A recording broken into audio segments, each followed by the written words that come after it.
كان لفي خسر إلا الذين آمنوا وعملوا الصالحات وتواصوا بالحق وتواصوا بالصبر. وقال الله عز وجل: قل هذه سبيلي أدعو إلى الله على بصيرة أنا ومن اتبعني وسبحان الله وما أنا من المشركين. وقال النبي صلى الله عليه وسلم: الخلق عيال الله فأحب الخلق إلى الله من أحسن إلى عياله أو كما قال صلى الله عليه وسلم. محترم دوستوں اور بزرگوں، اللہ کی ذات بڑی کریم ذات،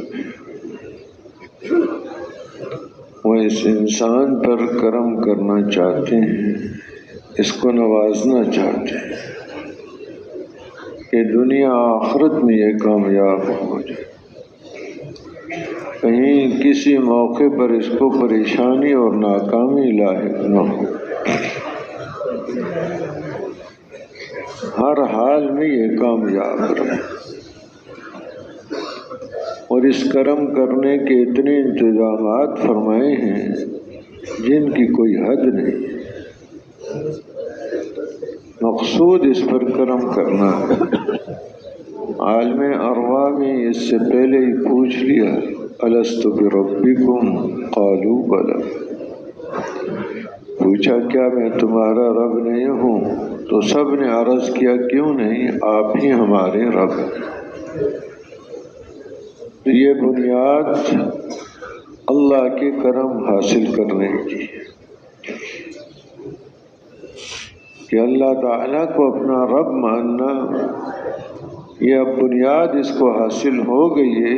اس کے ذریعے سے آگے، کیونکہ رب وہ ذات ہے جو ہر مخلوق کی حاجتوں کو جانتے بھی ہیں اور پورا بھی فرماتے ہیں۔ ہر مخلوق کی حاجت ان کے سامنے ہے، وہ جانتے ہیں، خود وہ مخلوق نہیں جانتی میری کیا حاجت ہے۔ انسان کے سامنے تو چند ضرورتیں ہیں، کھانا پینا ہے، مکان ہے، رہائش ہے، سواری ہے، شادی بیاہ ہے، اور اس کی کیا ضرورتیں وہ اس کو پتہ نہیں ہے۔ خود اس کے جسم کی کیا ضرورتیں ہیں، اندر دل کی کیا ضرورت ہے، پھیپھڑوں کی، گردے کی، آنکھوں کی کیا ضرورتیں، دماغ کے کیسی باریک رگیں ہیں جو صحیح چل رہی ہیں، اس کو پتہ بھی نہیں ہے۔ وہ ان تمام ضرورتوں کو جانتے بھی ہیں اور پورا بھی فرما رہے ہیں۔ تو رب وہ ذات ہے، تعارف کرا دیا، دل کے اندر بیج ڈال دیا۔ کوئی مشکل پیش آئے پریشان ہونے کی ضرورت نہیں ہے، رجوع کرنا ہے صرف اللہ کی طرف، اپنے رب کی طرف رجوع کرنا ہے،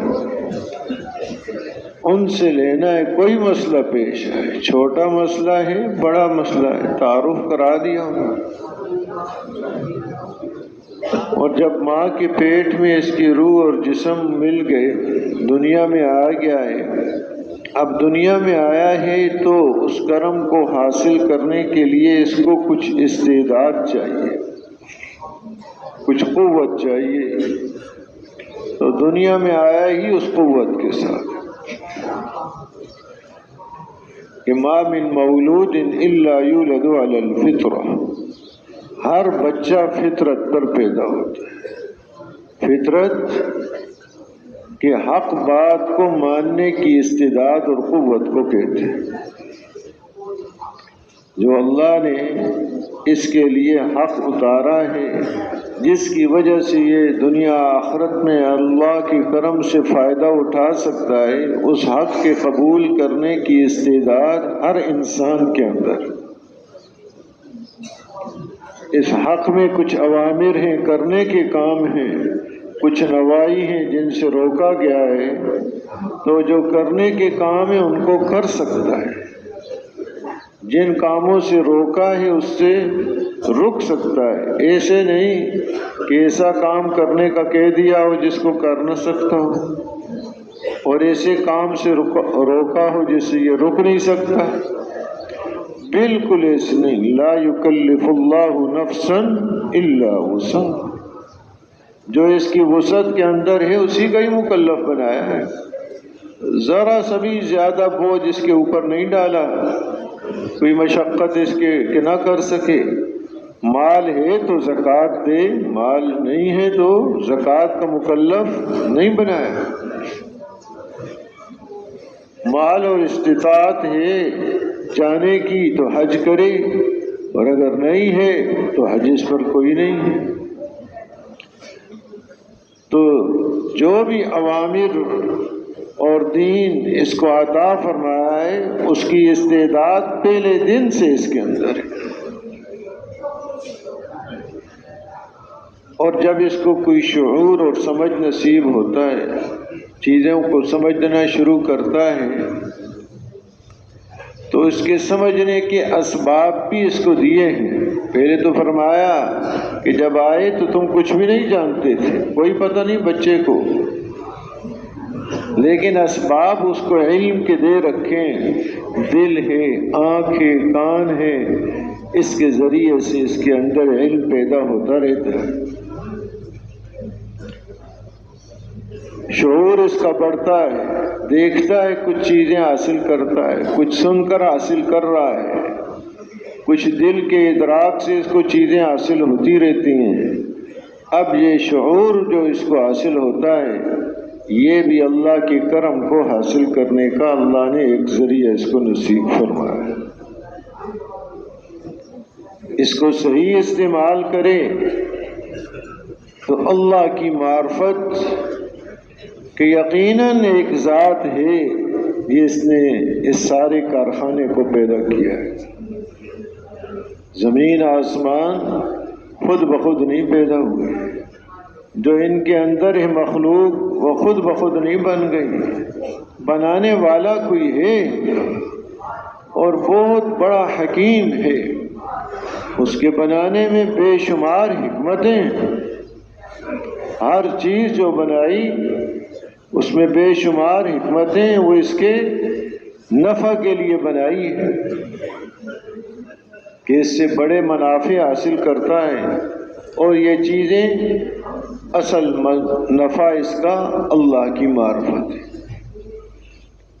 فرماتے ہیں ہر کی آئی کہ الضمیر ید وحدہ لا شریک لہ، جو گھاس کا تنکا بھی اگ رہا ہے وہ اس انسان کو دعوت دے رہا ہے کہ تیرا خالق اور مالک وحدہ لا شریک لہ، ایسی ذات ہے کہ کوئی اس کا شریک نہیں ہے۔ درخت کا پتا بھی دعوت دے رہا ہے، یہ خود نہیں بنا، اس درخت کے پتے میں کتنے ریشے، خشک ہو گیا ہے، ٹوٹ کے گرتا ہے، کتنی دفعہ پلٹے گا اور زمین پر گرے گا اور کس رخ پر گرے گا، ہر چیز اس کے علم میں، تو وہ ہر چیز اس کو دعوت دے رہی ہے، کہیں غفلت میں نہ چلا جائے۔ چوپائے بنائے اس کے فائدے کے لیے، ان پر سواری کرے، ان سے دودھ حاصل کرے، ایک یہ فائدہ ہے۔ قرآن پاک میں ایک اور بات، وَإِنَّ لَكُمْ فِي الْأَنْعَامِ لَعِبْرَةً نُسْقِيكُم مِّمَّا فِي بُطُونِهِ مِن بَيْنِ فَرْثٍ وَدَمٍ لَبَنًا خَالِصًا سَائِغًا لِّلشَّارِبِينَ، کہ ان چوپایوں کے اندر فرمایا تمہارے لیے عبرت ہے کہ ان چوپایوں سے ہم تمہیں دودھ پلاتے ہیں جس کے ایک طرف گوبر ہے اور ایک طرف خون ہے، لیکن ان دونوں کی کوئی آمیزش اور ملاوٹ اس کے اندر نہیں ہے، خالص ہے، کہیں ایسا نہیں کہ دودھ کا رنگ بدلا ہوا ہو خون کی وجہ سے، کوئی ملاوٹ نہیں ہے، اور ایسا بھی نہیں کہ گوبر کی بدبو آ رہی ہو، کوئی اس کی ملاوٹ نہیں ہے، ایسا خالص دودھ فرمایا تم کو پلاتے ہیں جو پینے والوں کے حلق میں آسانی سے اتر جاتا ہے۔ تو فرمایا اس میں عبرت ہے، وَإِنَّ لَكُمْ فِي الْأَنْعَامِ لَعِبْرَةً، ایک تو ہے کہ فائدہ اٹھا لیا ایوان سے، اس کا دودھ استعمال کر لیا، دودھ سے آگے بے شمار چیزیں بنا کر فائدہ اٹھا رہا ہے اور سمجھ رہا ہے ہم نے یہ کر لیا، ان چیزوں سے لذتیں حاصل کر رہا ہے، بے شمار منافع حاصل کر رہا ہے، آیا حقیقی نفع بھی حاصل کیا ہے کہ نہیں کیا؟ کوئی عبرت بھی حاصل کی ہے کہ نہیں؟ اس دودھ سے کوئی خالق اور مالک کی معرفت بھی نصیب ہوئی ہے کہ نہیں؟ کہ کوئی طاقت دودھ نہیں بنا سکتی، ایک قطرہ بھی نہیں بنا سکتی، صرف ایک خالق اور مالک ہے۔ تو اس سے عبرت حاصل کرنا، سورج بنایا ہے، چاند، ستارے، آسمان، زمین، درخت، ہر چیز یہ اللہ کی معرفت کا ذریعہ ہے کہ اس کو جو علم دیا ہے، شعور دیا ہے، اس کو صحیح استعمال کرے تو اللہ کی معرفت اس کی بڑھتی رہے۔ غفلت سے زندگی گزارے تو ساری زندگی گزر جائے، کوئی پتہ ہی نہیں چلتا کہ میں کس کام کے لیے آیا، میں کون ہوں اور کیوں ہوں،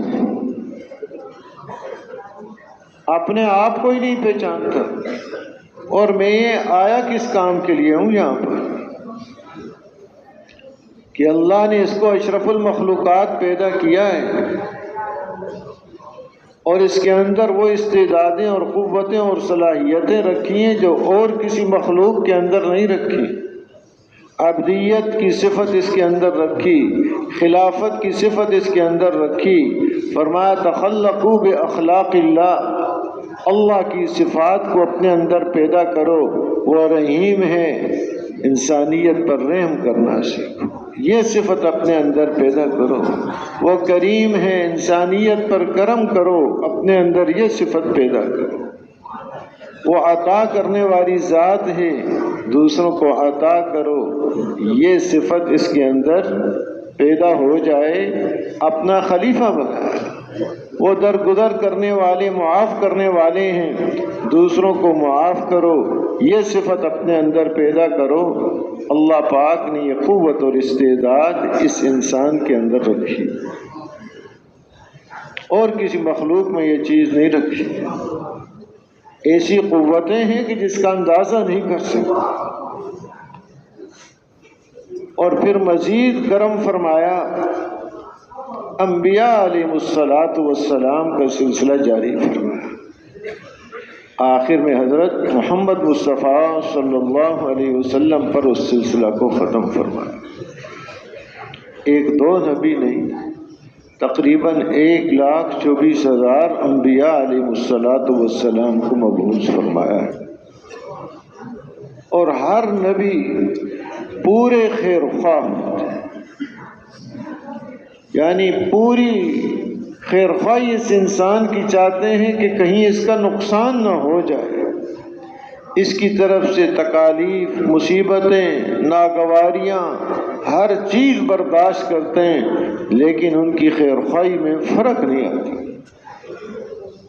ہر نبی آگے قوم کیا کیا باتیں کیا رہی، کیا کیا معاملے ان کے ساتھ کر رہے ہیں۔ سیدنا نوح علیہ السلام اب قوم کو جب بھی دعوت دیتے آگے سے ان کا معاملہ کیا ہوتا، کانوں میں انگلیاں ڈال دیتے، چہروں پر پردہ ڈال لیتے ہیں، اور یہ دعوت کیوں دے رہے ہیں؟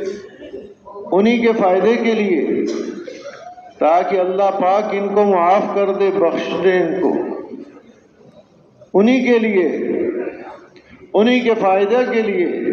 اور ان کا معاملہ آگے سے ایسا ہے کہ آدمی کا دل کرنے کو بات نہ کرے۔ اب ہمارے سامنے کوئی انگلیاں ڈال دے کان میں تو اس سے بات ہی نہیں کرے گا، بھئی اس سے کیا بات کرے، یہ کیسا بدتمیز ہے۔ فرمایا کلما دعوتهم لتغفر لهم جعلوا اصابعهم في آذانهم واستغشوا ثيابهم واصروا واستكبروا استكبارا، کہ جب بھی دعوت دیے آگے سے ان کا معاملہ یہی ہے، تو کتنی برداشت کر رہے ہیں وہ، ایک دو دن کا مسئلہ نہیں ہے، 950 سال کا مسئلہ. ہر نبی ایسے شفیع مہربان ہیں، ان کے اوپر رحم کرنا چاہتے ہیں.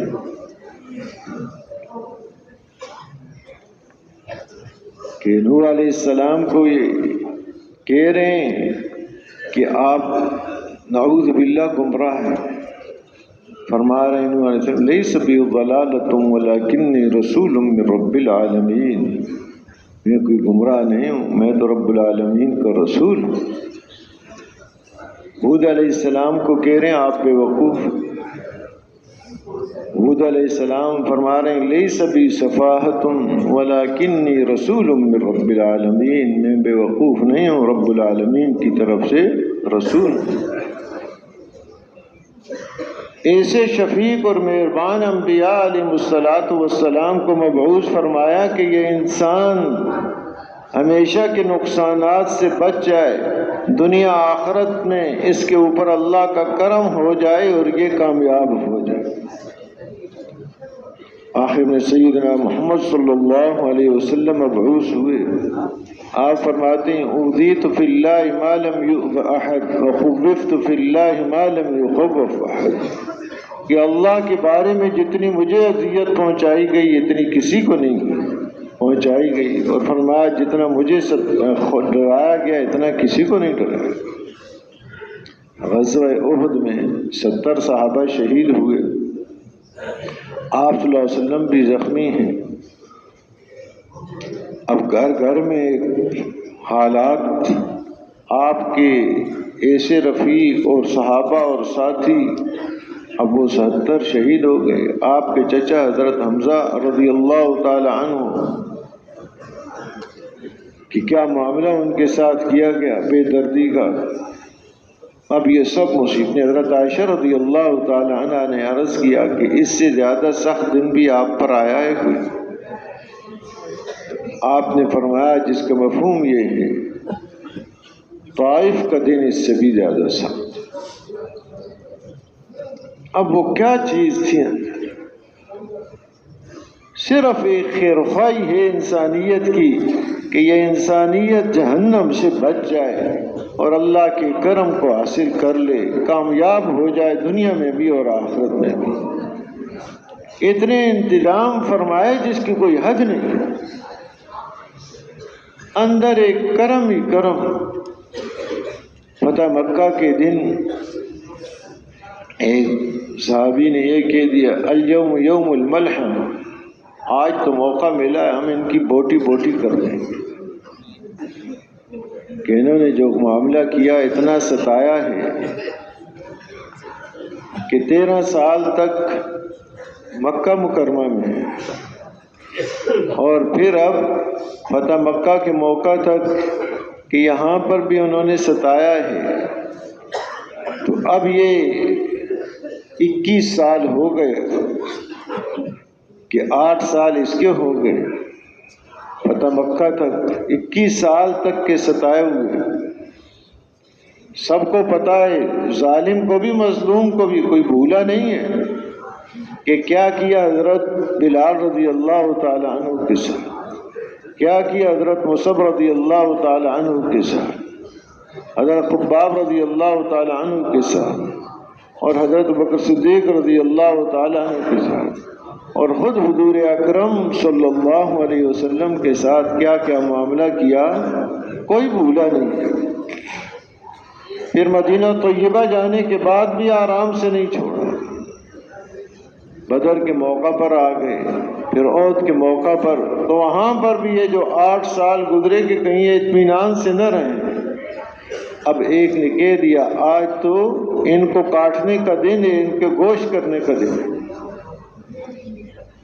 حضور اکرم صلی اللہ علیہ وسلم نے جب یہ بات سنی تو آپ نے ایک منادی اعلان کرانے کے لیے آدمی بھیجا، تو اعلان کرو الیوم یوم المرحمہ، آج رحم کرنے کا دن ہے. کہ وہ جو 21 سال تک ستانے والے تھے سب کو پتہ ہے. اس موقع پر حضرت سفیان بعد میں مسلمان ہوئے رضی اللہ تعالی عنہ، باہر نکلے کہ مسلمانوں کے حالات کا کوئی جائزہ لیں کیا ہے، تو حضرت عباس رضی اللہ تعالیٰ عنہ نے دیکھ لیا اور پکڑ کے اپنے خیمے میں لے گئے، ان کو دعوت دی، سمجھانے لگے۔ کچھ بات سمجھ میں آئی تو حضور اقدس صلی اللہ علیہ وسلم کی خدمت میں لے گئے۔ آپ نے فرمایا جس کا مفہوم یہ ابو سفیان ابھی تک تمہاری سمجھ میں یہ بات نہیں آ رہی کہ اللہ کے علاوہ کوئی معبود نہیں ہے؟ تو انہوں نے کہا جی یہ بات تو سمجھ میں آ گئی ہے، اگر کوئی اور معبود ہوتا تو اتنے ہی جنگیں آپ کے ساتھ لڑی ہیں، کوئی فتح تو ہوتی۔ تو معلوم ہوا کہ معبود صرف اللہ۔ پھر آپ نے فرمایا تمہیں یہ بات ابھی تک سمجھ نہیں آئی؟ اپنے بارے میں فرمایا کہ میں اللہ کا رسول ہوں۔ یہاں وہ رک گئے۔ حضرت عباس رضی اللہ تعالیٰ عنہ پھر اپنے خیمے میں پکڑ کے لے گئے، پھر ان کو سمجھا رہے ہیں کہ جب تک حضرت محمد صلی اللہ علیہ وسلم کو اللہ کا رسول نہیں مانو گے تمہاری نجات نہیں ہو سکتی۔ اس وقت نجات کا ایک ہی راستہ ہے، باقی سارے راستے ختم۔ کہ رسول اکرم صلی اللہ علیہ وسلم قیامت تک آنے والوں کے لیے سب کے لیے رسول ہیں، سمجھا رہے ہیں، دعوت دے رہے ہیں۔ کچھ بات سمجھ آئی، حضور صلی اللہ علیہ وسلم کی خدمت میں لے گئے، پھر آپ نے دعوت دی، مسلمان ہو گئے۔ حضرت عباس رضی اللہ تعالیٰ نے عرض کیا کہ قبیلہ کے اپنے سردار ہیں، بڑوں میں سے ہیں، کوئی ان کی عزت افزائی کی جائے۔ تو آپ نے فرمایا جس کا مفہوم یہ ہے من دخل دار ابی سفیان، من دخل دار ابی سفیان فهو آمن، جب ابو سفیان کے گھر میں داخل ہو جائے اس کو امن ہے۔ اس لیے کہ اس وقت مکہ والوں کا، مکہ مکرمہ کے ہر فرد کا مسئلہ بنا ہوا ہے امن، جان بچ جائے۔ پتہ انہیں آج بچنا نہیں ہے کہ کیا ہم نے کیا ان کے ساتھ، تو اب یہ کیا کریں گے۔ سب سے بڑا مسئلہ جان بچ جائے۔ تو آپ نے فرمایا جو ان کے گھر میں داخل ہو گیا اس کو امن ہے، اس کی جان محفوظ ہے۔ عرض کی یہ تو بڑی عزت دی مجھے میرے گھر کو، لیکن گھر تو چھوٹا سا ہے، کتنے آدمی آئیں گے اس میں۔ پھر فرمایا جو حرم میں داخل ہو جائے اس کو امن ہے۔ اب حرم تو اور بڑی جگہ ہے۔ فرمایا جو اپنا ہتھیار ڈال دے اس کو بھی امن ہے۔ آخر فرمایا من اغلق بابہ فہو آمن، جو اپنے گھر کے اندر ہو کے دروازہ بند کر دے اس کو بھی امن۔ تو امن کو عام کر دیا، گھر تو ہے، اپنے اپنے گھروں میں داخل ہو جائیں، دروازہ بند کر۔ تو یہ رحم اور کرم اور شفقت انبیاء علیہ الصلوۃ والسلام کی انسانیت پر۔ تو اب ابو سفیان اپنے قوم کی طرف آیا، کہنے لگا کہ جاؤ ان کے پاس، بڑے معاف کرنے والے۔ بی بی ہندا آڑے آ گئی، کہنے لگی اس بوڑھے کی بات کو نہ ماننا، یہ مروائے گا تمہیں۔ وہ کہاں ہمیں معاف کر سکتے ہیں کہ جن کو اتنا عرصہ ہم نے ستایا ہے وہ کیسے معاف کر سکتے ہیں۔ یہ وہ عورت ہے جس نے حضرت حمزہ رضی اللہ تعالی عنہ کا کلیجہ چبایا تھا، کہ وہ معاف نہیں کر سکتے، نہ جانا۔ یہ کہہ رہے ہیں جاؤ، میں تمہیں جو کہہ رہا ہوں مانو، بچنے کا راستہ یہی ہے۔ اب یہ اتنی سخت عورت، دوسرے دن کسی نے دیکھا کہ حضور اقدس صلی اللہ علیہ وسلم کی خدمت میں جا رہی ہے، تو وہاں جا کر اب کہ بھئی کیسے یہاں آ رہی ہے، مسلمان ہونے کے لیے آ رہی ہے، کل کچھ اور حال تھا اور آج کچھ اور حال کی، یہ کیا ہو گیا؟ تو کہنے لگی میں دیکھ رہی تھی کہ یہ حملہ کریں گے، کسی کو نہیں چھوڑیں گے، مال لوٹیں گے، جیسے جو فاتح بنتے ہیں تو کیا حال کرتے ہیں یہ ویسا حال کریں گے، لیکن رات ہو گئی کچھ بھی نہیں کیا۔ سوچا اور اندھیرا ہوگا تو کچھ کریں گے، اندھیرا پھیل گیا ہر طرف، کچھ بھی نہیں ہو رہا۔ تو نکلی باہر کچھ دیکھوں یہ کیا کر رہے ہیں، ان کے خیموں کی طرف گئی تو خیموں میں ہی نہیں، کدھر چلے گئے یہ لوگ؟ دیکھا تو سب حرم کے اندر ہے، عبادت میں لگے ہوئے ہیں سارے صحابہ، کوئی قیام میں، کوئی رکوع میں، کوئی دعا میں، اور ہمارے لیے دعائیں مانگ رہے ہیں کہ اللہ ان کو ہدایت دے دے۔ تو رات کے اس منظر نے میرے دل کو پلٹ دیا۔ حضور اقدس صلی اللہ علیہ وسلم کی خدمت میں گئی اور کہنے لگی کہ یہ جتنے خیمے لگے ہوئے ہیں ان میں سب سے برا اور مبغوض خیمہ میرے نزدیک آپ کا تھا، اور آج سب سے زیادہ محبوب خیمہ میرے نزدیک آپ کا ہے۔ اللہ نے دل کو پلٹ دیا۔ آپ حرم تشریف لائے اور بیت اللہ کے اندر داخل ہوئے، پھر باہر تشریف لائے، اب مکہ والے باہر ہیں، کہا کہ آپ کریم لوگوں کی اولاد ہیں، ہمارے ساتھ کرم۔ تو آپ نے فرمایا جس کا مفہوم یہ کریم ابن کریم ابن کریم، یعنی کہ یوسف ابن اسحاق ابن ابراہیم علیہ السلام، انہوں نے جو اپنے بھائیوں سے کہا تھا میں بھی آج تمہیں وہی کہتا ہوں، لا تثریب علیکم اليوم وانتم الطلقاء، کہ یوسف علیہ السلام کے بھائیوں نے جو ان کو ستایا، کنویں میں پھینک دیا، کیا معاملہ کیا، آخر میں جب حقیقت پہنچی کو پہچان لیا، بات کھل گئی ان کے اوپر، تو یوسف علیہ السلام نے فرمایا تھا اپنے بھائیوں سے آج تمہارے اوپر کوئی گرفت کوئی پکڑ نہیں ہے۔ تو میں بھی تمہیں یہی کہتا ہوں جو میرے بھائی یوسف علیہ السلام نے کہا تھا، کوئی تمہارے اوپر گرفت اور پکڑ نہیں ہے، تم سب آزاد ہو، کیونکہ اس وقت سب قابو میں ہیں، غلام ہی کی طرح۔ تو یہ اللہ پاک نے اتنے انتظامات فرمائے جس کی حد کوئی نہیں۔ حضور اکرم صلی اللہ علیہ وسلم جیسے نبی، رحمت للعالمین، خاتم النبیین صلی اللہ علیہ وسلم کہ تمام عالم کے لیے، عالمین کے لیے آپ کو رحمت بنا کر بھیجا ہے کہ عالم پر رحمت ہی رحمت ہو۔ اب اس رحمت سے فائدہ اٹھانے کے لیے انسان کے اندر قوتیں اور استعدادیں وہ رکھی ہیں جس کی حد کوئی نہیں۔ جیسے عرض کیا، اس کے اندر عبادت کی صفت رکھی ہے، اللہ کی عبادت کر سکتا ہے، اللہ کا بندہ بن سکتا ہے۔ خلافت کی صفت رکھی ہے کہ اللہ کی صفات کو اپنے اندر یہ پیدا کر سکتا ہے، اور کوئی مخلوق اس کو یہ دولتیں نصیب نہیں ملی ہیں جیسے اس انسان کو دولتیں ملی ہیں۔ اب اتنی قوتوں کے ساتھ، اتنی استعداد کے ساتھ اگر اس نے فائدہ نہ اٹھایا تو پھر اس سے بڑا نقصان والا بھی کوئی نہیں۔ مثال ہے سمجھانے کے لیے، ورنہ حقیقت آگے ہوتی ہے، مثال صرف سمجھنے کے لیے۔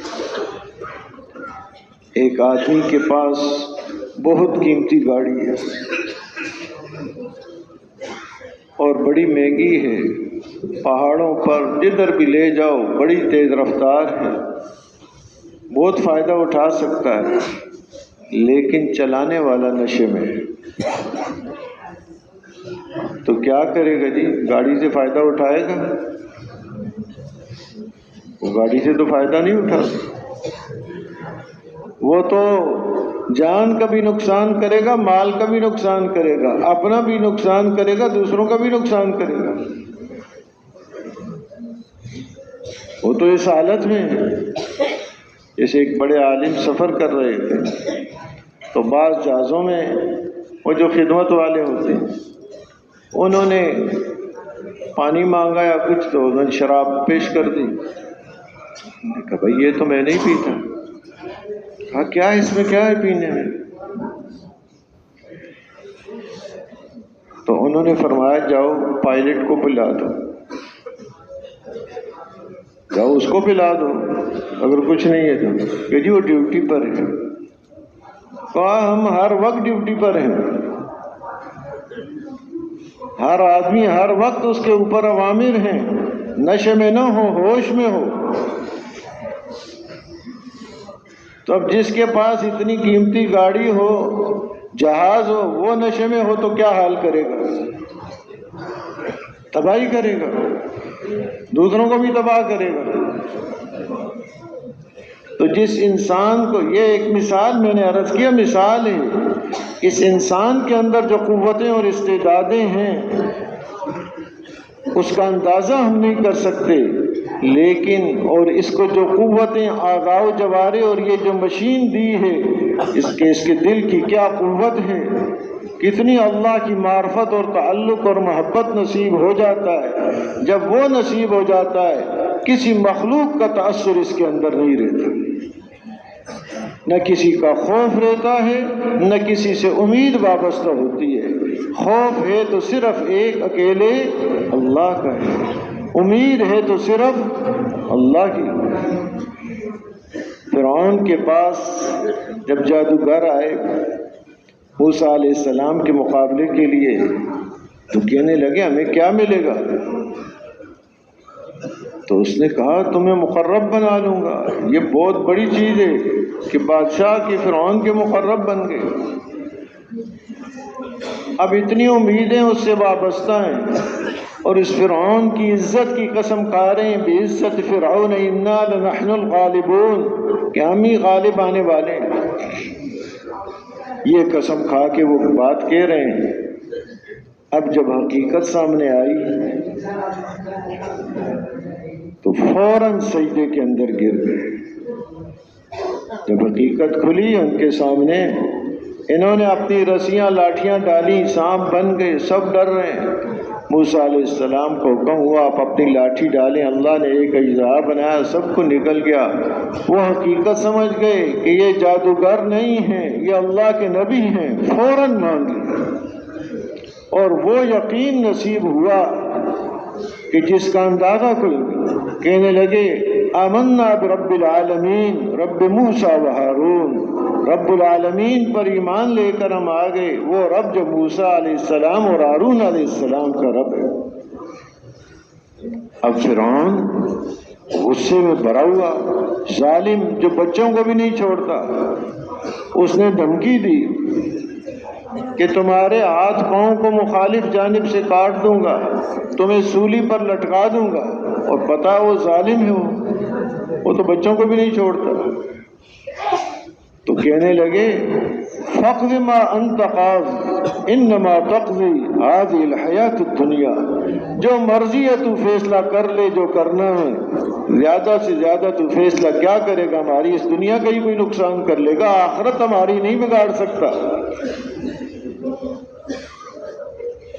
فوراً ادھر تو فرعون سے امیدیں باندھی ہوئی ہیں، ادھر جب حقیقت آ گئی، دل کی قوت اور دل صحیح استعمال ہوا تو وہ قوت آ گئی کہ اس کی آنکھوں میں بھی آنکھیں ڈال کر بات کر رہے ہیں۔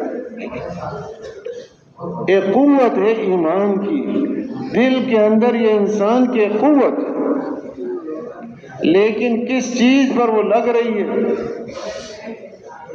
معمولی دنیا جس کی قیمت اللہ کے نزدیک ایک مچھر کے پر کے برابر ہے، چاہے ساری دنیا کا یہ مالک بن جائے، اللہ کے نزدیک اس کی کوئی قیمت نہیں ہے۔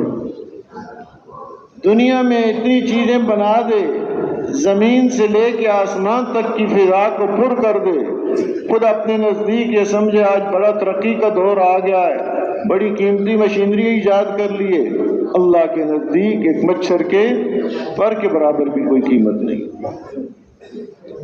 بلکہ اپنی صلاحیتوں کو اللہ کو چھوڑ کر جب ان چیزوں پر لگاتا ہے تو یہ انسان بھی اللہ کی نگاہ میں بے قیمت ہو جاتا ہے۔ اللہ کی نگاہ میں قیمتی انسان کون بنے گا؟ وہ تو وہ ہے ہر غیر کا تأثر اندر سے نکل جائے، صرف ایک اللہ کی ذات عالی کا تأثر رہے، اس لیے کہ اللہ پاک نہ شکلوں کو دیکھتے ہیں، رنگ کیسا ہے، صورت کیسی ہے، نہ مالوں کو دیکھتے ہیں، مال ہے کہ نہیں، اس کے پاس کتنا ہے، ذرا اس پر نگاہ نہیں۔ اللہ پاک کی نگاہ انسانیت کے قلوب پر اور اعمال پر ہے، دلوں کی کیفیت کیا ہے بندے کی۔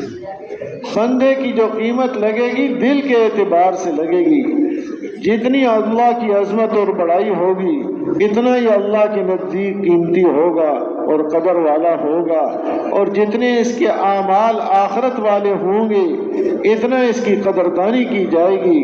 فرمایا ومن اراد الآخرۃ وسعى لها سعيها وهو مؤمن فأولئك كان سعيهم مشكورا، جس نے آخرت کا ارادہ کیا اور صرف ارادہ نہیں، اپنی سعی بھی ساتھ کی، محنت اور کوشش بھی کی ہے، ارادے کے ساتھ اپنی بس کی محنت جو اللہ نے اس کو قدرت طاقت دے رکھی ہے وہ کوشش بھی کر رہا ہے۔ فرمایا یہ وہ لوگ ہیں جن کی کوشش کی اللہ کے ہاں قدر کی جائے گی۔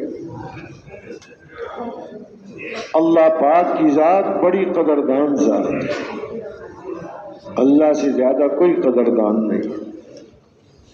آج جن پر ہم صلاحیتیں لگا رہے ہیں کوئی قدر نہیں ان کی، حالانکہ ہمیں سب کچھ دیا ہے اللہ پاک نے، قوتیں استعدادیں، اور وہی توفیق دیتے ہیں، پھر بھی قدر کرتے ہیں۔ ہمارا تو کچھ بھی نہیں ہے، کس نے دیا ہے؟ یہ جسم کس نے دیا؟ اعضاء و جوارے، یہ سوچ سمجھ، یہ دل، آنکھ، ہاتھ، پاؤں کس نے دیے؟ اللہ نے دیے۔ اب ان کو جب اللہ کی اطاعت میں لگا دیا وہی قدر کر رہے ہیں اس کی۔ مسجد کی طرف چل کے آ رہا ہے، ایک ایک قدم پر اس کے گناہ معاف ہو رہے ہیں اور نیکیاں مل رہی ہیں، درجات بلند ہو رہے ہیں۔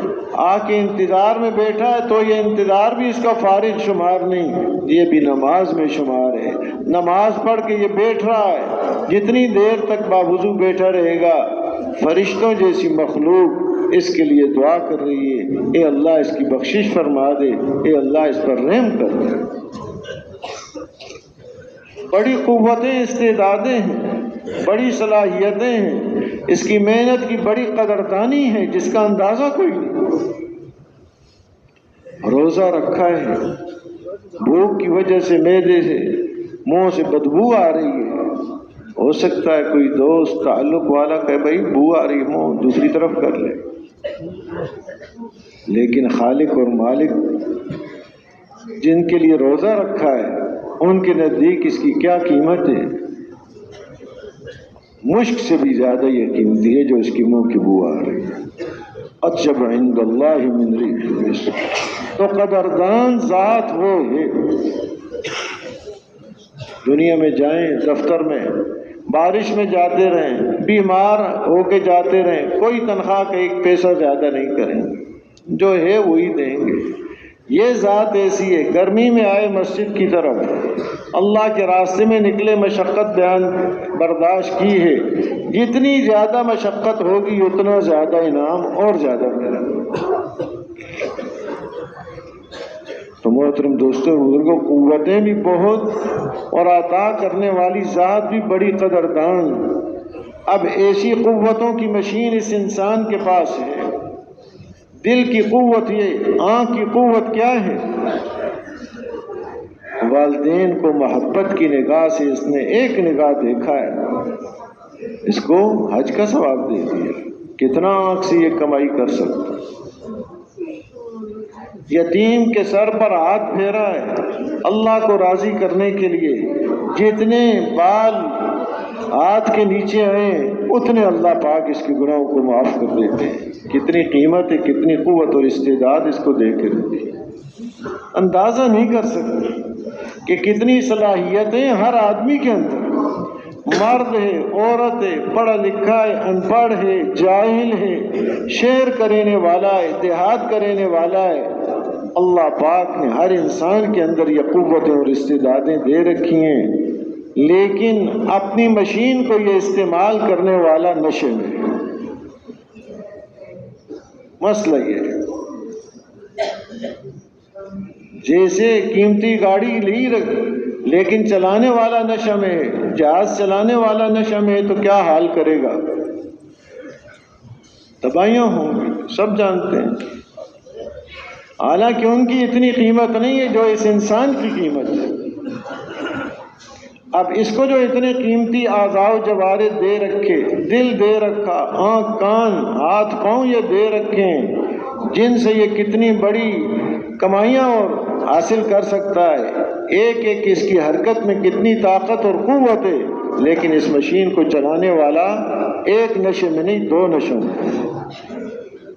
ایک نشہ چڑھا ہوا ہو تو کیا حال ہوگا، جب دو نشہ ہو تو سکرتان، سکرت الجہل و سکرت حب العیش، دو نشوں میں پھنسا ہوا ہے۔ اب یہ اپنی گاڑی کا کیا حال کرے گا؟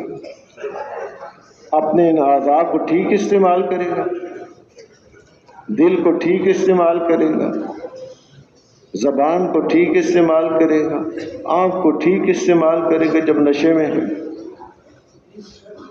اور پھر کیا ہوئے؟ اس کی وجہ سے صرف اس کا نقصان نہیں ہے، پورے عالم کے اوپر اس کے اثرات پڑتے ہیں۔ فرمایا ظہر الفساد فی البر والبحر بما کسبت ایدی الناس، خشکی اور تری میں جو فساد ہو رہا ہے وہ کس کی وجہ سے؟ اس انسان کی وجہ سے ہو رہا ہے۔ سمندر کی گہرائیوں میں بھی اگر کوئی بڑی مچھلی چھوٹی مچھلی پر حملہ کر رہی ہے، وہاں اس انسان کے عمل کا دخل ہے۔ دور دراز جنگل ہیں، بڑے گھنے جنگل ہیں، سورج کی کرن بھی وہاں نہیں پہنچ سکتی، انسان کا ظلم اور عدل اور اس کا عمل وہاں پہنچ رہا ہے، اس کا عمل وہاں پہنچ رہا ہے۔ وہاں پر بھی جو فساد ہو رہا ہے اس کی وجہ یہ انسان نشے میں، اس کی وجہ سے۔ حضرت عبداللہ ابن عباس رضی اللہ عنہما فرماتے ہیں ما زار الغلول فی قوم الا القى اللہ فی قلوبہم الرعب، جس قوم میں بھی خیانت پائی جاتی ہے، امانت چلی جاتی ہے، خیانت کرتے ہیں، ان کے دلوں میں اللہ پاک رعب ڈال دیتے ہیں، ہر وقت ڈرے ہوئے رہتے ہیں، وہ کہ ہم بڑے جری لوگ ہیں، جرأت ختم، مرعوب رہتے ہیں۔ اور فرمایا ولا فشى الزنا فی قوم الا کثر فیہم الموت، جس قوم میں بھی زنا پھیل جاتا ہے موت کثرت سے واقع ہوتی ہے، کہ جی فلاں بیماری لگ گئی۔ بڑی بیماری یہ ہے کہ اس کی بے ہوشی کے جو اعمال ہیں، جب یہ اعمال کرتا ہے تو پھر یہ حالات بنتے ہیں۔ اور فرمایا ولا نقص قوم المکیال والمیزان الا قطع عنهم الرزق، جو قوم بھی ناپ تول میں کمی کرتی ہے ان کا رزق کاٹ دیا جاتا ہے، حلال ملنا بند ہو جاتا ہے، برکتیں اٹھا لی جاتی ہیں۔ اور فرمایا کہ ولا حکم قوم بحق الا فشا فیہم الدم، کہ جو قوم بھی ناحق فیصلے کرتی ہے وہاں خون خرابہ قتل و غارت پھیل جاتا ہے، قتل اور بڑھے گا۔ یہ کہیں جی امن آ جائے، امن نہیں آئے۔ ولا خطر قوم بعہد ای غدر الا سلط علیہم العدو، جو قوم بھی وعدہ خلافی کرتی ہے دشمن کو ان کے اوپر مسلط کر دیا جاتا ہے۔ یہ وعدے ہیں کہ یہ انسان اپنے آپ کو کیسے استعمال کر رہا ہے، اس کے استعمال کے اثرات پڑتے ہیں۔ اچھا استعمال ہے اس کا، اچھے عمل ہیں تو اثرات پورے عالم پر اچھے پڑیں گے، اور اگر برا عمل ہے تو اس کے اثرات برے پڑیں گے۔ اب نشے کی حالت میں یہ جو برے عمل کرتا ہے تو اس کے اثرات پورے عالم کے اوپر پڑتے ہیں، صرف اسی کا مسئلہ نہیں ہے، یہ اعمال ایسے ہیں۔ حبارہ ایک پرندہ ہے جو اپنی روزی کی تلاش میں اڑ کے نکلتا ہے، کھیتوں میں جاتا ہے، کوئی دانہ مل گیا، لیکن آگے دور جاتا ہے، پھر اور دور جاتا ہے، 1 مہینے کی مسافت تک اڑ کے جاتا ہے، کوئی دانہ نہیں ملتا، واپس آ کر اپنے گھونسلے میں حضرت ابو ہریرہ رضی اللہ عنہ سے ایک آدمی نے یہ بات عرض کی کہ ظالم جو دوسروں پر ظلم کر رہا ہوتا ہے، بظاہر تو نظر آتا ہے کہ مظلوم کا نقصان ہو رہا ہے، اس کو مار رہا ہے، اس کے مال چھین رہا ہے، تو اس نے عرض کیا جی حقیقت میں وہ اپنے اوپر ظلم کر رہا ہے۔ میں جی ہاں ایسی بات ہے، اس سے اگلی بات بھی ہے، صرف اس پر ظلم نہیں ہوتا، یہ حبارہ پرندہ جو 1 مہینے کی مسافت تک اڑ کے جا کے اپنی روزی تلاش کر سکتا ہے، جب ظالم کو ظلم ہوتا ہے تو قحط شروع ہو جاتا ہے، بارشیں بند ہو جاتی ہیں، اسقاط سالی کی وجہ سے یہ 1 مہینہ کی مسافت تک اڑ کے جاتا ہے، کوئی دانہ نہیں ملتا، کوئی پانی اس کو نہیں ملتا، واپس آ کر اپنے گھونسلے میں خشک ہو کر مر جاتا ہے اس ظالم کے ظلم کی وجہ سے۔ پرندوں پر بھی اثر پڑ رہا ہے، وہ تو غیر مکلف مخلوق ہے، حیوانوں کے اوپر بھی اثر پڑ رہا ہے، وہ تو غیر مکلف مخلوق۔ علماء فرماتے ہیں بعض کہ قیامت کے دن یہ حیوانات اس انسان کے خلاف دعویٰ دائر کر دیں گے کہ تیری وجہ سے ہم بھی مصیبتوں میں پڑ گئے، ان بیچاروں نے تو کوئی ظلم نہیں کیا، چیونٹی نے کیا ظلم کیا، پرندے نے، چڑیا نے کیا ظلم کیا، لیکن وہ بھی مصیبتوں میں آ گئے۔ وجہ کون بنی؟ یہ انسان بنا، یہ ایسا پڑا ہوا ہے، اعمال بگڑے ہوئے ہیں تو پورے عالم کے حالات بگڑے ہوئے ہیں۔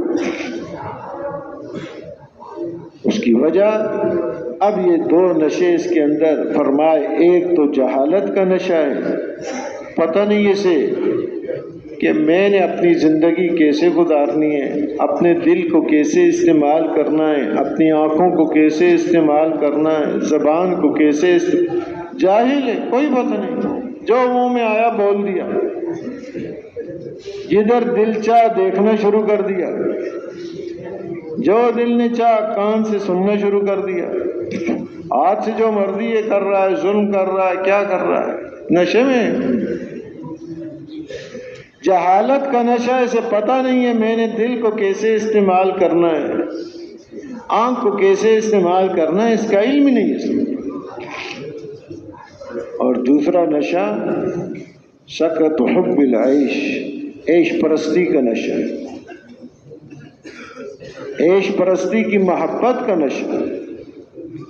محبت حدیث پاک کے مفہوم ہے، حبک الشیء یعمی ویسم، تیرا کسی چیز سے محبت کرنا تمہیں اندھا اور بہرا بنا دے۔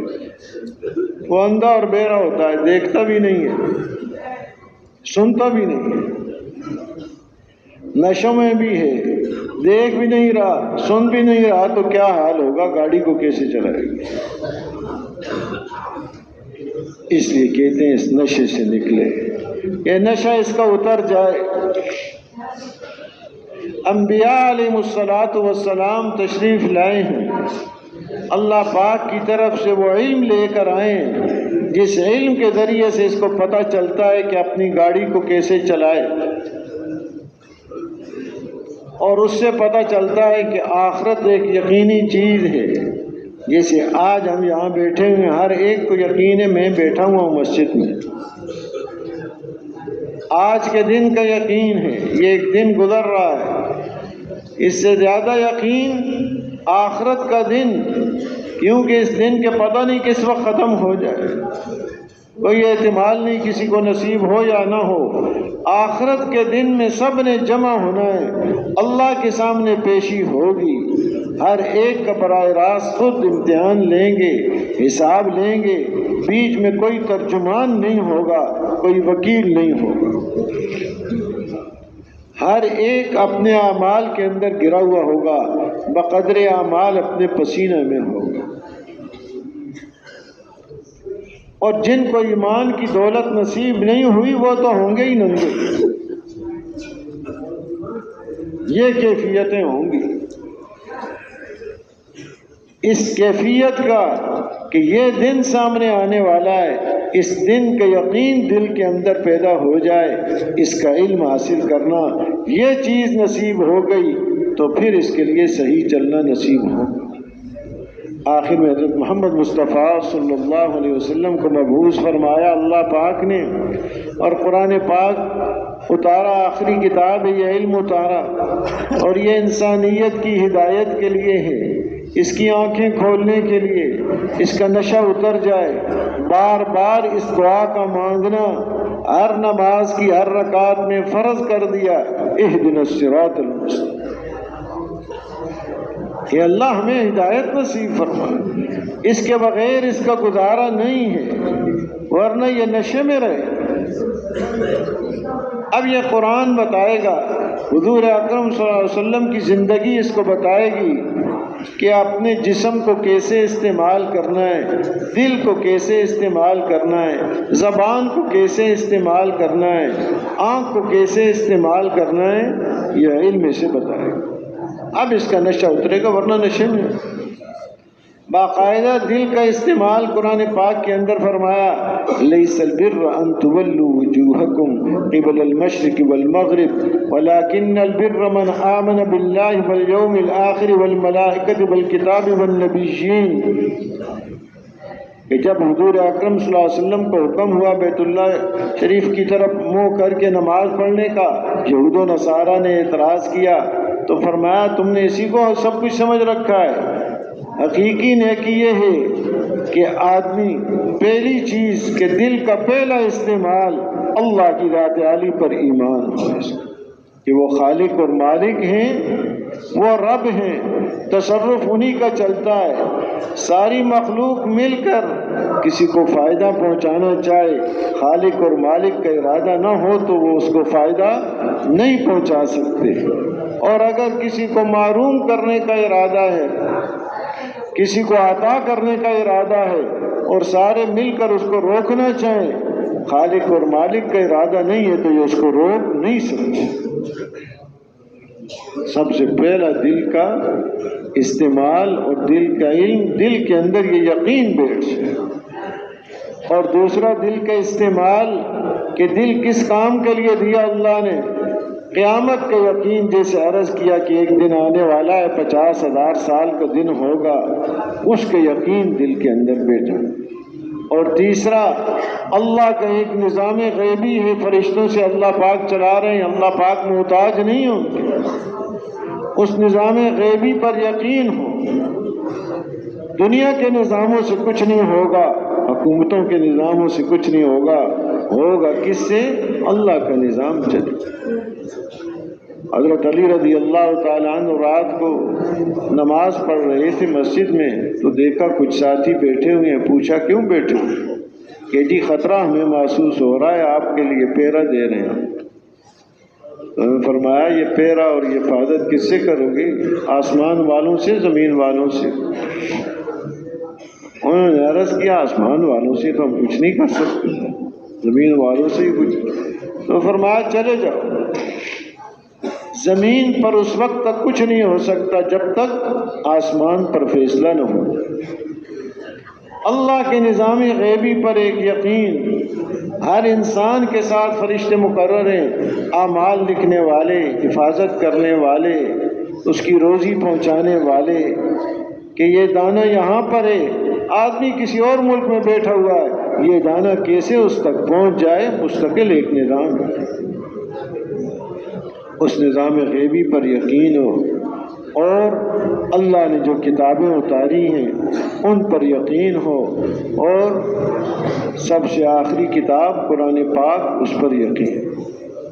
اب جو زندگی چلے گی وہ کس سے؟ اس کتاب سے۔ اور نبیین، انبیاء علیہ الصلاۃ والسلام جو اللہ کے یہاں عزت والے، شان والے ہیں اور وجاہت والے ہیں، وہ صرف انبیاء علیہ الصلاۃ والسلام۔ اللہ کے ہاں کسی کی وجاہت مال دولت عہدہ منصب سے نہیں ہے، اللہ کے ہاں تو وجیہ اور عزت والے انبیاء علیہ السلام، اور جو ان کے رنگ میں رنگا گیا وہ اللہ کے ہاں عزت والا ہے۔ اور سب سے زیادہ عزت والے ہمارے نبی حضرت محمد مصطفیٰ صلی اللہ علیہ وسلم جو آخری نبی ہیں، ان پر ایمان ہو، یہ اس کے دل کا استعمال قرآن پاک میں بتایا ہے۔ کہاں اس کو استعمال کرے، کہاں دنیا میں اٹکا رکھے، نکالے ان چیزوں سے اپنے دل کے اندر، محنت کر کے یہ چیزیں پیدا کرے۔ اور دل پر محنت کرنے کے لیے کوئی مال کی ضرورت نہیں، کوئی عہدہ منصب کی ضرورت نہیں، مال ہوگا تو دل پر محنت کر سکتا ہے، ہر آدمی کر سکتا ہے۔ کھانے کے لیے کچھ نہیں، رہنے کے لیے مکان نہیں، کوئی سواری اس کے پاس نہیں ہے، دل کی محنت یہ کر سکتا ہے، اسباب موجود ہیں اس کے پاس، دل ہے، زبان ہے، آنکھ ہے، کان ہے، عقل ہے، ان کا صحیح استعمال اللہ کی عظمت ہو، یہ یقین اور ایمان اور دل کی محنت حاصل کر سکتے کہ ان کو استعمال کیسے کر رہا ہے، اور ان کے استعمال کا صحیح نسخہ۔ بعض صحابہ نے حضور اکرم صلی اللہ علیہ وسلم سے پوچھا، یا نبی اللہ، من اکیس الناس و احزم الناس، کون ہے سب سے زیادہ سمجھدار اور کون ہے سب سے زیادہ محتاط؟ ایسے دنیا میں ہر آدمی اپنے بارے میں کہتا ہے میرے سے زیادہ کوئی سمجھدار نہیں، یہ بیماری سب کے اندر، لیکن ہم سب کو یقین ہے کہ ساری مخلوق میں سب سے زیادہ سمجھدار ہمارے نبی حضرت محمد مصطفیٰ صلی اللہ علیہ وسلم اور انبیاء علیہ الصلاۃ والسلام ہیں۔ ان کے بعد حضرات صحابہ اکرام رضی اللہ عنہ اجمعین ہیں، جن کو اللہ پاک نے رسول اکرم صلی اللہ علیہ وسلم کی صحبت کے لیے چنا تاکہ آپ سے استفادہ کر سکیں۔ اب سوال کرنے والے بھی سب سے زیادہ سمجھدار ہیں، جن سے سوال کیا جا رہا ہے وہ پوری کائنات میں سب سے زیادہ عقلمند اور سمجھدار ہیں، اور سوال بھی کس بات کا کر رہے ہیں کہ کون ہے سب سے زیادہ سمجھدار۔ اللہ جزائے خیر عطا فرمائے صحابہ اکرام رضی اللہ عنہ مجمعین کو قیامت تک آنے والی انسانیت کے لیے راہبری کر گئے، یہ پوچھ کے، ورنہ لوگ دعوے کرتے رہیں۔ تو پوچھا، یا نبی اللہ، من اکیس الناس و احزم الناس، زیادہ سمجھدار بھی کون ہے اور زیادہ محتاط بھی کون ہے؟ احتیاط سے زندگی گزارے، کہیں دائیں بائیں سے کوئی حادثات، کوئی ایکسیڈنٹ نہ ہو جائے، اس کے بچ بچا کے نکل آئے۔ تو آپ نے ایک نسخہ ارشاد فرمایا، نشانی بتائی سمجھدار کی۔ آپ نے ارشاد فرمایا جس کے مفہوم یہ، اکثرہم ذکرا للموت اکثرہم استعدادا للموت اولئک الاکیاس ذہبوا بشرف الدنیا وکرامت الآخرہ، موت کو سب سے زیادہ یاد کرنے والے، موت کی سب سے زیادہ تیاری کرنے والے، یہ ہیں سب سے زیادہ سمجھدار جو دنیا اور آخرت کی عزتیں اور شرافتیں حاصل کریں۔ آدمی کی سمجھدار مال جمع کرنے کے طریقے حاصل کرنا یہ سمجھداری نہیں ہے۔ آدمی کی سمجھداری کیا ہے؟ اپنی موت یاد رہے، موت کی تیاری میں لگا ہوا ہے، یہ ہے سب سے زیادہ سمجھدار۔ یہ چیز سامنے اس کے، بالکل یہ حادثات سے بچ جائے گا، دل کا استعمال اس کا ٹھیک ہوگا، زبان کا استعمال ٹھیک ہوگا اور آنکھ کا استعمال ٹھیک ہوگا۔ امام بخاری رحمۃ اللہ علیہ فرماتے ہیں، مجھے اللہ کے فضل و کرم سے امید ہے کہ قیامت کے دن اللہ پاک مجھ سے غیبت کا حساب نہیں لے گا۔ اپنی پوری زندگی کا پتہ ہے کہ میں نے زندگی کیسے گزاری ہے، اور آگے وجہ بتاتے ہیں، جب سے مجھے پتا چلا کہ غیبت حرام ہے اس دن سے غیبت کو چھوڑ دیا۔ اور کب پتا چلا ان کو؟ بچپن سے یہ بات ان کے علم میں آ گئی، تو جو بات علم میں آئی وہ عمل میں آ گئی۔ علم اور عمل میں کوئی تخلف نہیں ہے، علم تو ہے لیکن ابھی دیکھیں گے فوراً ساتھ، کیونکہ آخرت سامنے ہے، آخرت میں پوچھا جائے گا زبان کو کیسے استعمال کیا، غیبت سے منع کیا تھا، لا یغتب بعضکم بعضا، کیا کیا، اپنے گمان کو کیسے استعمال کیا، نگاہ کو کیسے باقاعدہ احکام ہے قرآن پاک کے اندر اور حدیث کے اندر کہ یہ علم حاصل کر کے اپنی جہالت کے نشے کو اتارے، میں نے اپنی اس مشین اور گاڑی کو کیسے چلانا، تو یہ نشہ اس سے اترے گا کہ آخرت سامنے ہو اس کے آسان ہو جاتا ہے، موت سامنے ہے ساری چیزیں آسان ہیں، موت کو بھولا ہوا ہے، اللہ کے سامنے پیشی کو بھولا ہوا ہے۔ امام تقی الدین ابن دقیق العید رحمۃ اللہ علیہ فرماتے ہیں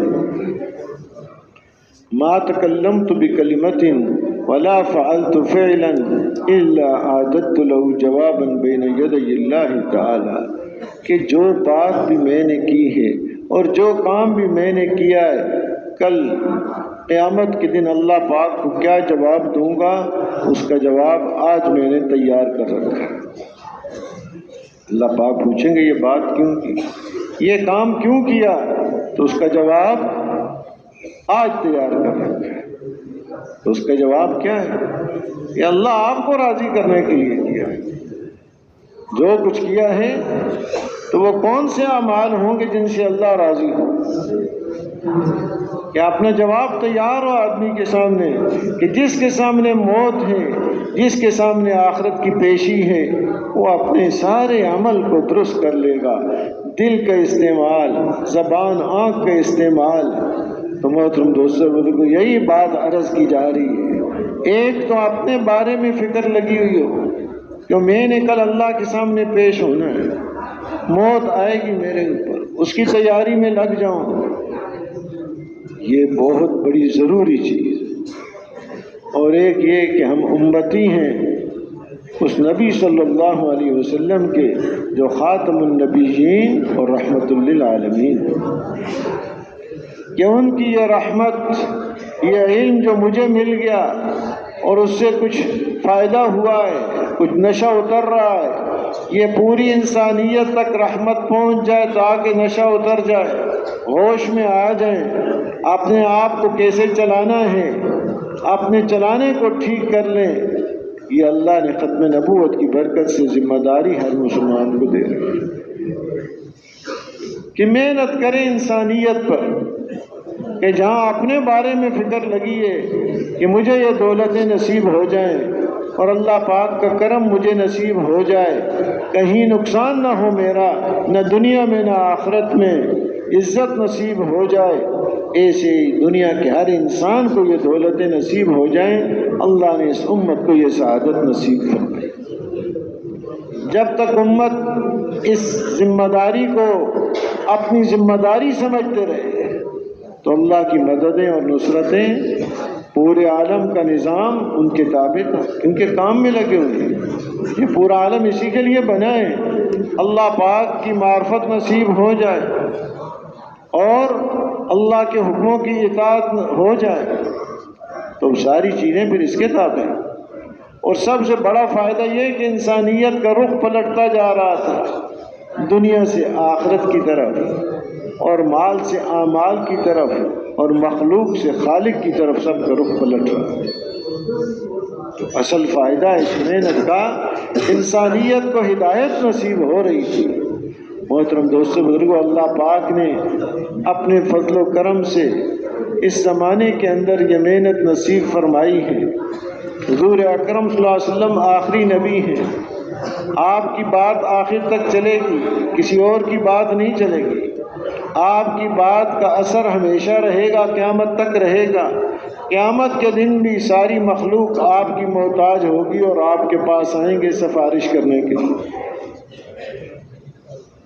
تو آپ کی ہر بات کا اثر ہے قیامت تک، وہ اثر نہیں بدلا۔ جیسے کوئی کہے جی آج حالات بدل گئے، نمک کا اثر بدل گیا ہے، لیموں کی تاثیر بدل گئی ہے، ذائقہ بدل گیا ہے، حالات کے بدلنے سے یہ چیزیں نہیں ہوتی کہ جی نمک میٹھا ہو گیا آج کل، یہ تو کوئی نہیں ہوگا، وہ نمکین ہی رہے گا۔ حضور اکرم صلی اللہ علیہ وسلم کی مبارک محنت کی تاثیر قیامت تک وہ تاثیر، انسانیت کو ہدایت مل جائے، دنیا آخرت میں کامیاب ہو جائے، اس کا اثر بدلتا نہیں۔ ہاں فکر اس بات کی کرنی ہے کہ یہ محنت اللہ کے ہاں قبول ہو. تاثیر اس وقت ہوگی جب اللہ کے ہاں محنت قبول ہو جائے. صرف محنت نہیں کافی،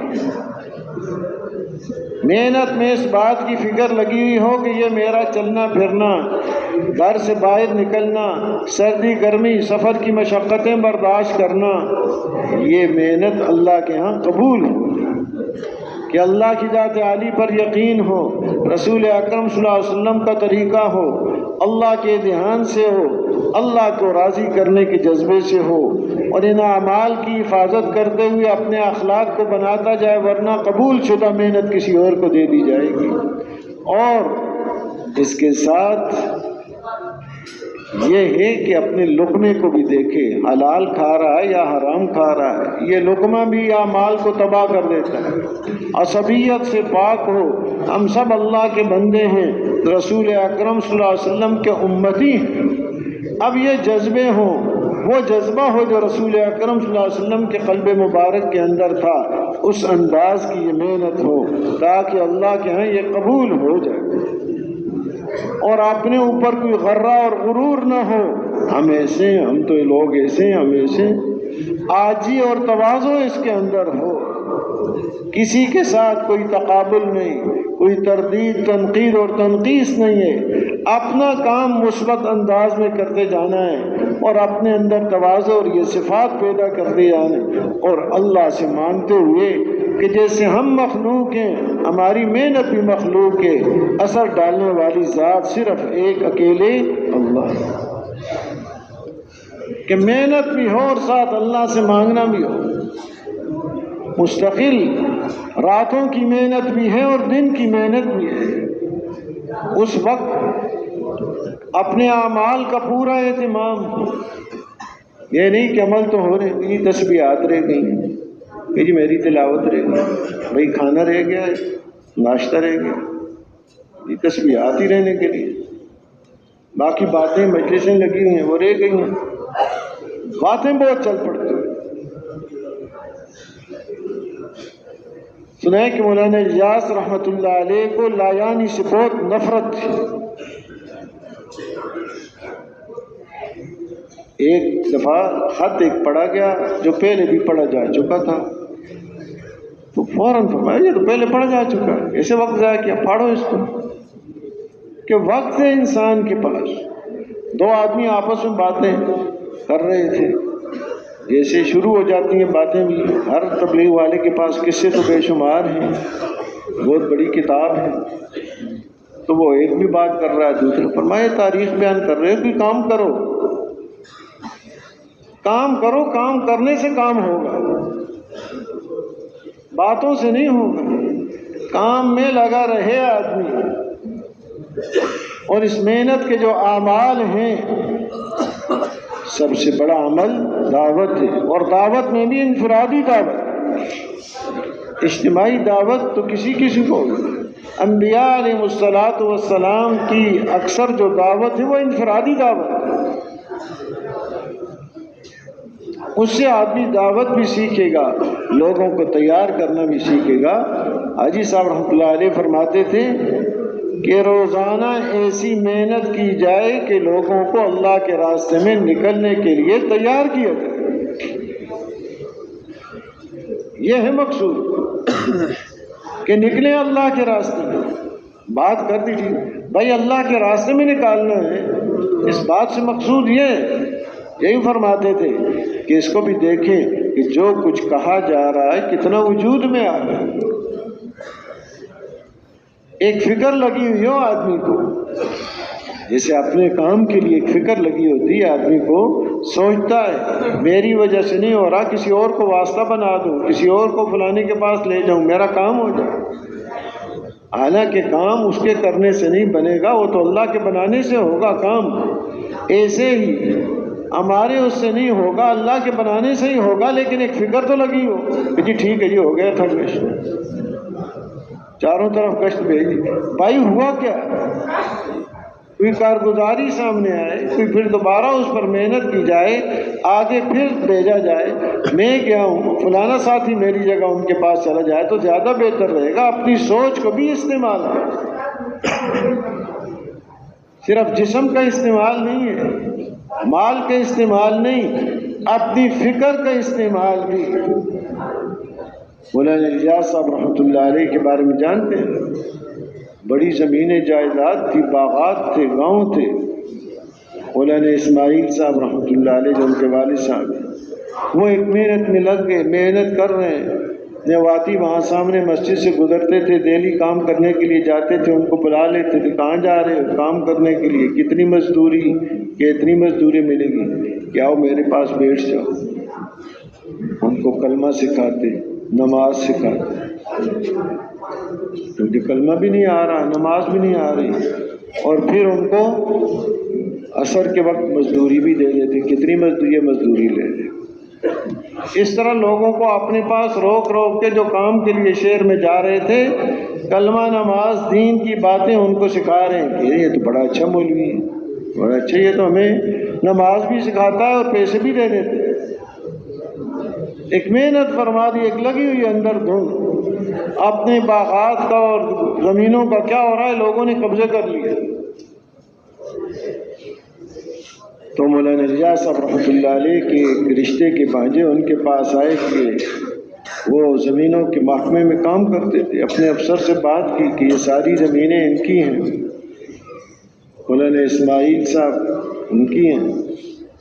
تو ان کے ایک بیٹے محمد الیاس، تو انہوں نے کہا میرے پاس لے آؤ، وہ فارغ، بس صرف سامنے مجھے دکھا دو کہ یہ ہے، ان کا نام ہے محمد الیاس۔ تو وہ سواری کا انتظام کر کے گئے مولانا کی خدمت میں کہ ماموں جان آپ صرف تھوڑا سا میرے ساتھ چلیں، میں نے سواری کا انتظام کیا ہوا ہے، اور جو افسر ہے اس کے سامنے اتنا میں نے بتانا ہے، یہ ہے محمد الیاس۔ تو فرمایا میرے پاس وقت نہیں، زمینیں مل رہی ہیں، اپنی ہیں، کسی اور کی نہیں ہے، بھائی اس سے دین کا کام چلانا، مہمانوں کی خدمت کرنا، آمدنی آئے گی۔ فرمایا میں اپنی تھوڑی سی فکر بھی کسی اور چیز کو دینا نہیں چاہتا، کہ میری مثال تو چوراہے کے چوک پر جو سپاہی کھڑا ہوتا ہے، ٹریفک کو چلا رہا ہوتا ہے، کسی کو روک دیتا ہے، کسی کو کہتا ہے چل پڑ، میری مثال تو ایسی ہے، اگر وہ بیچ میں سے ہٹ جائے تو سب آپس میں حادثات پیش آ جائیں، تو میں بیچ میں سے ہٹ جاؤں تو ایسے حادثات واقع ہو جائیں، میں ذرا سی بھی اپنی فکر کسی اور چیز کو دینا نہیں چاہتا۔ یہ کام ایسے ہی نہیں چل رہا، پیچھے اس کی بڑی قربانیاں ہوتی ہیں، بڑا اخلاص ہے، بڑی قوت خرچ ہوئی ہے، اور وہ یہ قوت ہے، دین کو ترجیح دی ہے، حل ہاں۔ فرماتے ہیں حضرات قاضی صاحب رحمۃ اللہ علیہ اور بھی علماء تھے، ان سے فرمایا مولانا الیاس صاحب رحمۃ اللہ علیہ کو اس محنت سے کیا چاہیے؟ کچھ نہیں چاہیے، صرف دین چاہیے، اور کچھ نہیں چاہیے۔ دین انسانیت کو نصیب ہو جائے، یہ مبارک محنت اس کام کے لیے۔ تو محترم دوستو بزرگو، یہ ہمارا نکلنا بڑا اللہ نے فضل و کرم فرمایا۔ اب ایک فکر تو یہ کہ اپنی فکر کو بھی اس میں استعمال کریں، دوسری چیزوں کو فکر نہیں دینی۔ اس لیے حضرات کہتے ہیں ایک ماحول میں رہیں، بازار نہ جائیں، فکر بدل جاتی ہے، بڑے نقصانات ہو جاتے ہیں۔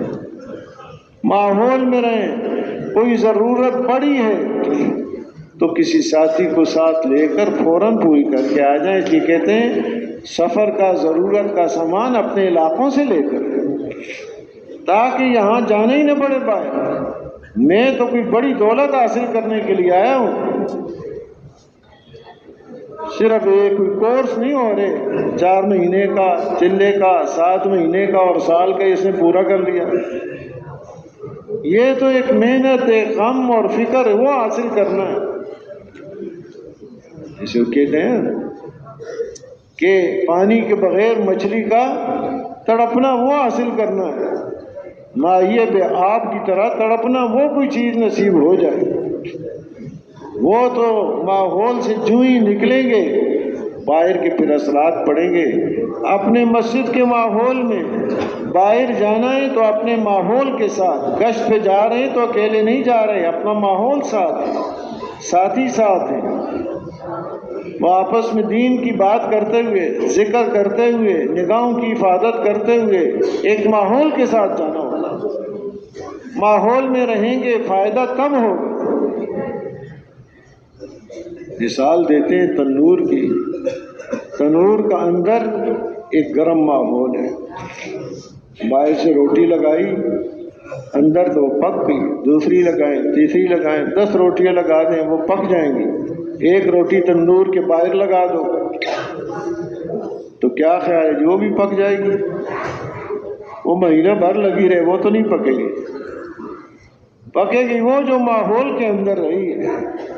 اب یہ جو صفات ہمیں نصیب ہوں گی کہ ہم آئیں ان صفات کو اپنے اندر پیدا کرنے کے لیے، مجھے اللہ کی ذات عالی پر یقین، اللہ کی محبت، رسول اکرم صلی اللہ علیہ وسلم کی محبت، آپ کی سنتوں سے محبت، خشوع خضوع والی نماز، اور جہالت دور ہو جائے، علم جو میری زندگی کی ضرورت ہے وہ پوری ہو جائے، اللہ کا دھیان نصیب ہو جائے، حضور اکرم صلی اللہ علیہ وسلم کے اخلاق ان کا کوئی حصہ مجھے نصیب ہو جائے، اور یہ سارے کام اللہ کو راضی کرنے کے لیے، اور یہ غم اور فکر نصیب ہو جائے جو حضور اکرم صلی اللہ علیہ وسلم کے قلب مبارک میں تھا، اس کا کوئی کروڑواں حصہ بھی نصیب ہو گیا، بہت بڑی دولت ہے۔